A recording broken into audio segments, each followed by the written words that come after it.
Saudara selebgram Zoe Levana mendatangi kantor Satuan Lalu Lintas Jakarta Utara untuk memberikan klarifikasi terkait dengan video viralnya yang terjebak di jalur busway selama 4 jam. Ke jalur busway karena mama salah nyetir, di depan ada bus dan dia nggak jalan dari tadi. Di belakang juga ada bus, jadi kita stuck dan kita di sini ada ini, jadi kita nggak bisa jalan. Dalam video yang berdurasi 36 detik ini, saudara, Zoe menceritakan bahwa dirinya kebingungan karena terjebak di jalur busway selama 4 jam. Ia juga mengaku bahwa yang mengemudikan mobil adalah ibunya sehingga salah masuk jalur busway di kawasan Pluit Penjaringan, Jakarta Utara.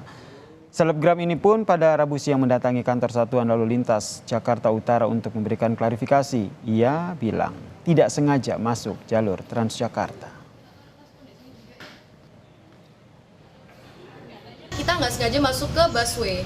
Nah, dari situ kita sebelumnya nggak nyadar kalau misalnya itu busway, tapi waktu kita nyadar itu ketika ada bus yang berhenti di depan.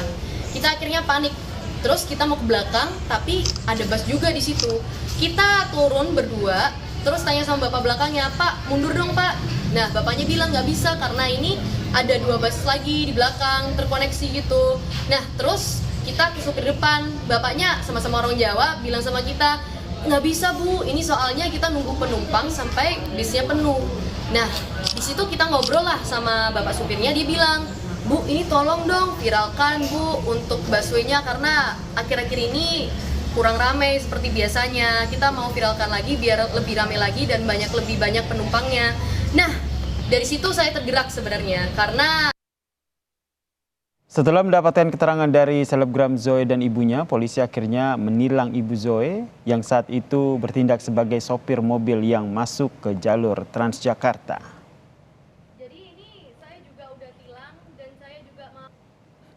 Atas kejadian tersebut, ya, sesuai dengan Undang-Undang Lalu Lintas dan Angkutan Jalan pasal 287 ayat 1, yang bersangkutan saudari LB ini kami lakukan penindakan dengan tilang.